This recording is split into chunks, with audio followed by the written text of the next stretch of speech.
Not abandoned then. Oi! Visitors!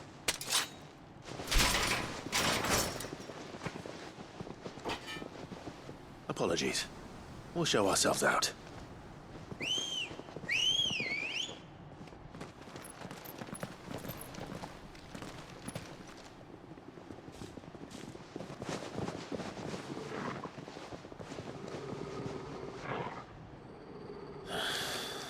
Or not.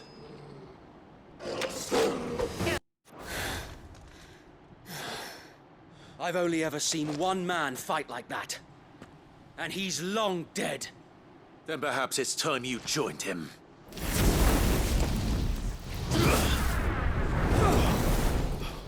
The blessing of the Phoenix. It can't be. I was there when you died. Huh?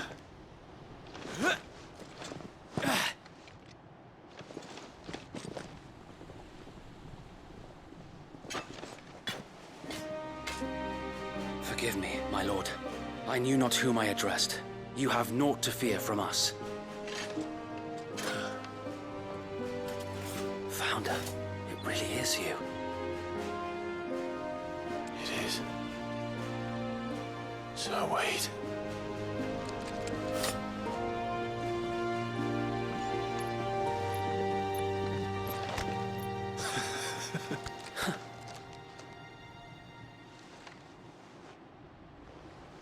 We can speak inside.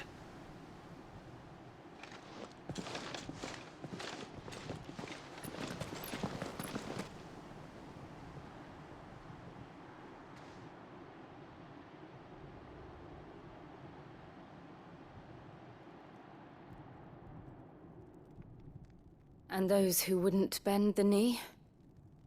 We left before the Empire could make examples of us, though we didn't go far. And we banded together to form the Guardians of the Flame soon after. Alas, there is only so much a handful of aging shields can do against the might of an empire. But we've seen to it that their stay has been anything but pleasant. Of late, though, we've had our hands full just trying to keep the Duchy's few remaining bearers out of the Imperial's clutches. The Cullings. We saw what happened in Old Hill. Aye. The foul work of the Black Shields and their mistress. You mean my mother? But it doesn't make sense. Even knowing what I know about her. Her hatred for bearers was no secret, but she wouldn't have been ignorant of their value to the realm. No offense, my lord. But in case you haven't noticed, the Lady Annabella couldn't care less about the realm. She barely even cares for her own home. That much has been plain since the slaughter at Eastpool. And, since granting the Holy Emperor a new heir, her obsession with bearers only seems to have grown. As to why, I don't know. Maybe she can't bear the thought of anyone having the power to challenge her beloved son. Her son. So Wade, the Black Shields have broken camp. They march in full force for Buick Bridge. Then so do we. Make ready.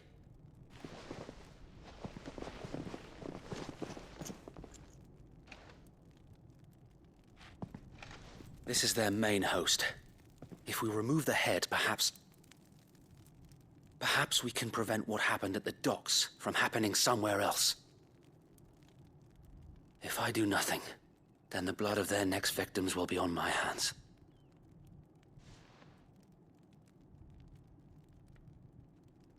Yours and ours. We too have witnessed the crimes these men who dare call themselves shields have committed in my mother's name. It cannot be allowed to continue. We must put a stop to this madness. We must. So let us go with you. For the good of Rosaria. I was hoping you'd say that. Very well. If that is your wish, I would be honored to serve at your side. And we at yours.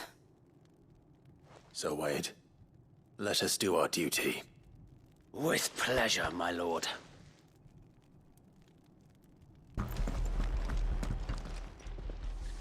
Tell us then, Sir Wade. What is your plan? Nothing fancy. You, Lady Jill and I make for Buett Bridge, and provoke the main host at their encampment. Sensing an opportunity to end the Guardians, the Black Shields will call for reinforcements, who will be met from the rear by parties of my brothers hidden throughout the surrounding hills. This will allow us to wage battle on the bridge without fear of being overwhelmed. While the Black Shields have an advantage in numbers, you see, they prefer to fight in small units, which we can use to our advantage. How small exactly? Small enough, now that I have you and Lady Jill for company. I doubt I could have done this on my own. But until we arrived, that was your plan. You haven't changed a bit. So Wade, the bearers from Old Hill have been laid to rest. Very good. Now make ready for battle. As you command.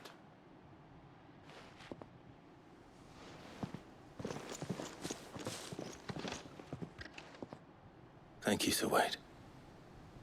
Perhaps now they will find peace. There is but one thing which will grant them peace. Putting an end to the Black Shields. And so we shall.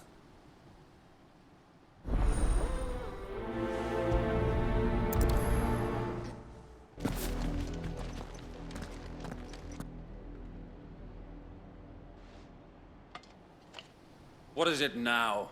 I told you! We bear a message for the Vicereine. From the Guardians of the Flame. Ha! You presume to tell us that a pair of filthy vagabonds, a woman and a dog, could guard aught against the might of the Black Shields? Then come! Die along with your flame! For Rosaria! For Rosaria!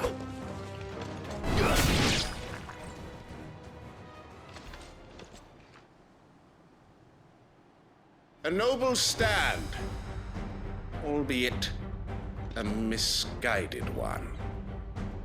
In taking it, you have but proven our point. That this land is in dire need of cleansing.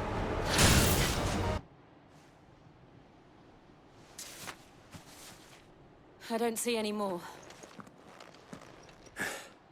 Nor do I.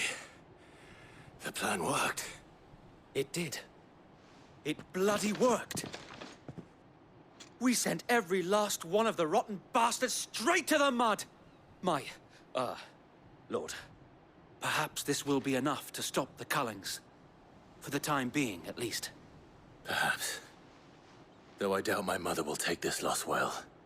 She'll move swiftly to see her minions' ranks replenished. And then it will all begin again.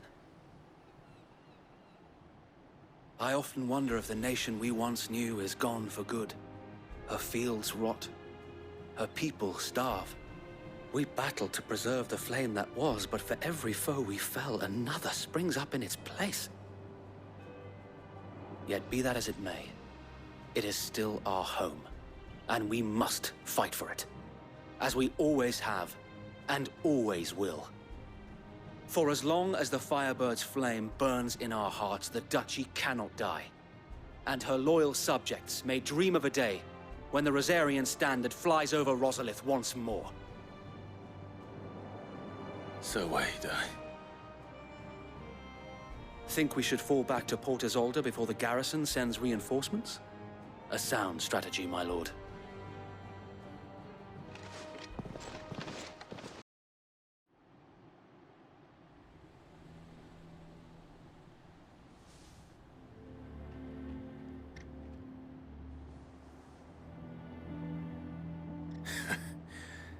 And how long has my uncle been funding you and your comrades' endeavors? Since the beginning. Lord Byron was the first person I turned to after forming the Guardians. And had I known of this tunnel back then, I wouldn't almost have been hanged by the city guard for trying to sneak over the wall. I suppose a formal request for an audience would have appeared suspicious. And appearances must be maintained. Were the Vice-Regency to catch wind of Lord Byron's involvement in our movement, they'd seize his estate and send him to the gallows, where he would be of no use to anyone. And so, though it sickens him to the soul, he plays the part of the loyal lord, knowing that one wrong move might prove his downfall. It is why he remains ever vigilant. Don't be surprised if he refuses you an audience, especially since you're famously dead. Then I will have to think of a way to prove that I am neither wraith nor wrongdoer. I might have something which could help with the latter. It's the mark of the Guardians. Display it, and those who love Rosaria will know where your loyalties lie.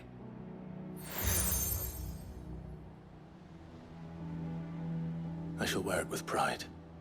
Be sure that you do. I don't want my men attacking you again. Unless you deserve it. If only Sir Tyler could have been here to see you. Or the Lord Commander. Thank you, Sir Wade. If there is ever anything you need. I know. Go on now, my lord.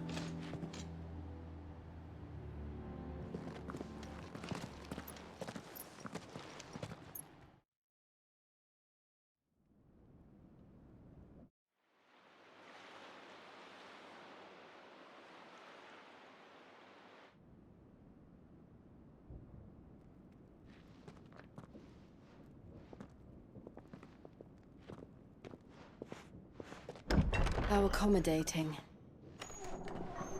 Do you really think they believe we are who we say we are? Not a chance.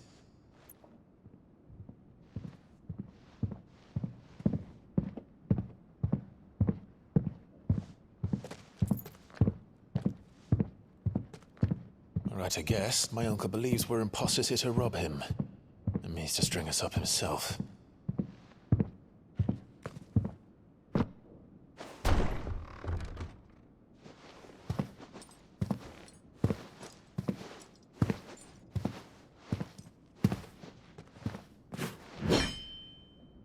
Imagine my surprise when I was told my nephew had come to visit.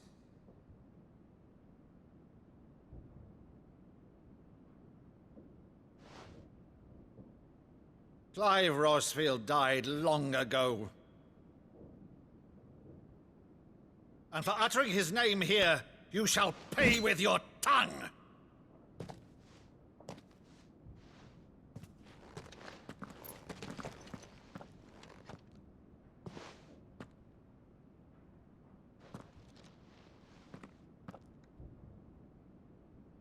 You would mock me as well?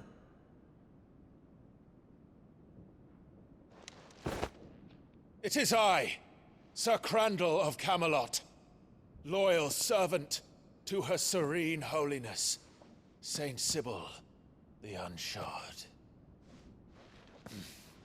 Meadow, thou vile sorcerer, for thy crimes against church and crown, I shall have thy head.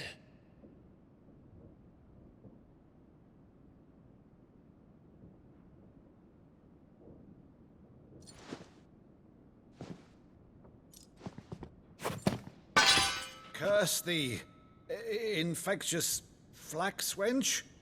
Even in death, must thou plague me still? Very well. I shall open the gates of hell, that thou might see thy charge once more.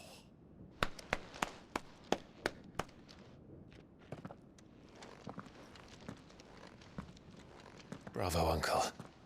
You're still the finest Meadow in the twins. Oh,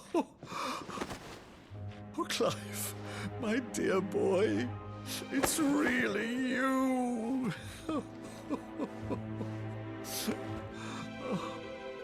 You always always were fond of that scene from The Saint and the Sanctuary.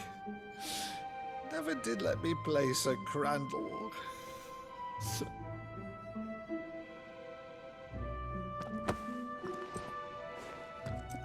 I have a favor to ask, Uncle Byron. Rutherford, inform the kitchens. There'll be guests. We dine immediately. But, Uncle... You can't very well regale me with the tale of your miraculous preservation on an empty stomach. Go on, sit.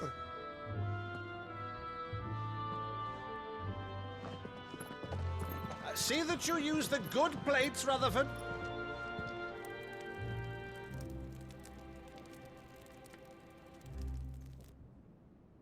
So you arrived late to one of her cullings, did you? Since becoming Vicereine, Annabella has been a constant thorn in Rosaria's side, but these atrocities are a new low. Something has changed. Quite what, I don't know, but the woman we knew is gone, and a monster sits in her place. A monster. For better or worse, I've been charged with governing this town, and thus must maintain the illusion of obedience. That's all I can do to aid Wade and his merry band of revolutionaries. So he's told us. You have risked much for Rosaria. Our nation will be forever in your debt.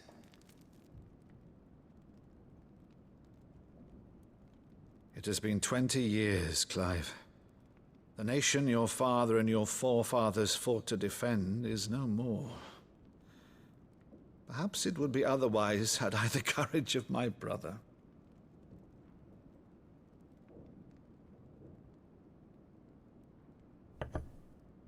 All right, if it's a ship you require, a ship you shall have. I've a galley in port, but recently relieved of her cargo. She can be outfitted for the voyage in a matter of weeks. So you believe us then? About everything? Believe you? Ha! Only a fool would believe even half of the things you claim. But until tonight, only a fool would have believed my nephew still lived. And besides, I have it on good authority that Clive is telling the truth. Whose authority? On your own, of course. You've always been a terrible liar. Is that true? It's not untrue. Let's say no more about it, eh? It wouldn't do to linger on my nephew's greatest failing.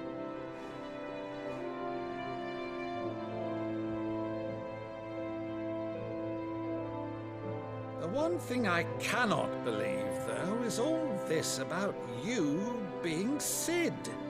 You were always such a good boy, but now you're quite the outlaw. Which, if I'm not mistaken, would make me an outlaw's uncle. Right then, who shall we pillage first? Rutherford, fetch me my cutlass. This will be fun.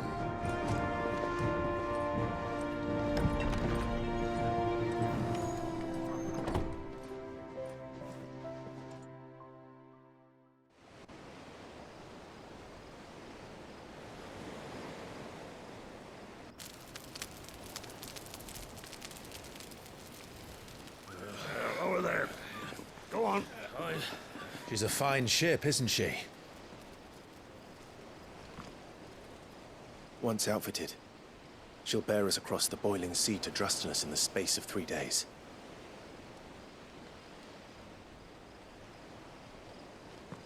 Something on your mind?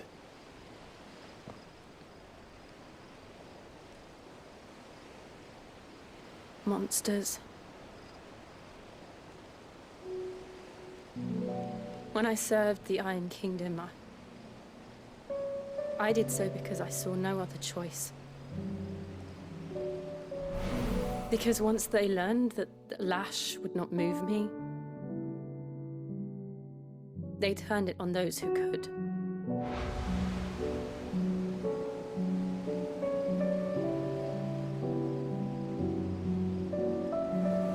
so I became their puppet.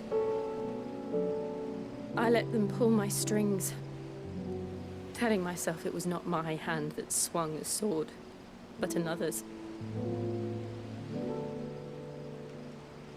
I removed myself from the truth so I wouldn't feel the pain it caused.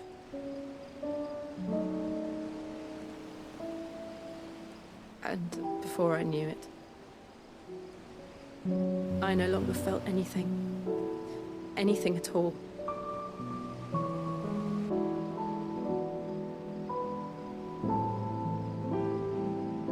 I had become a monster.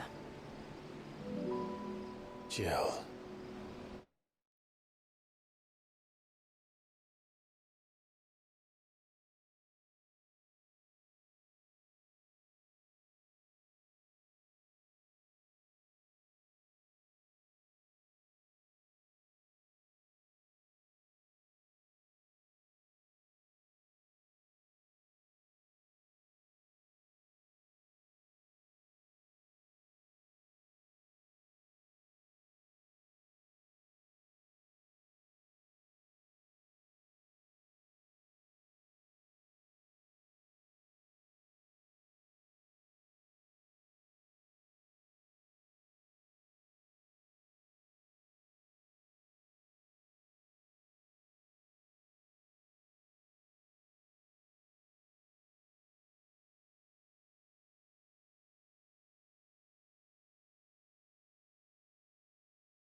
I don't want to be a monster, Clive.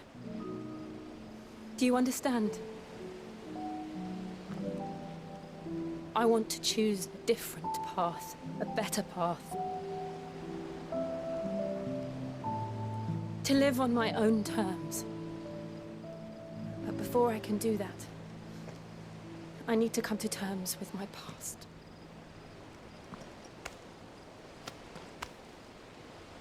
And when you do, I'll be standing there with you, just as you stood with me.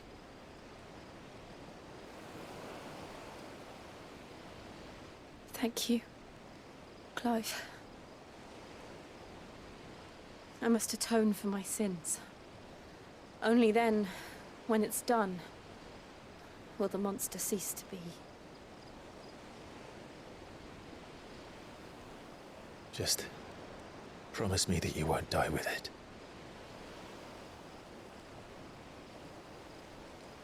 Now, let's get some sleep.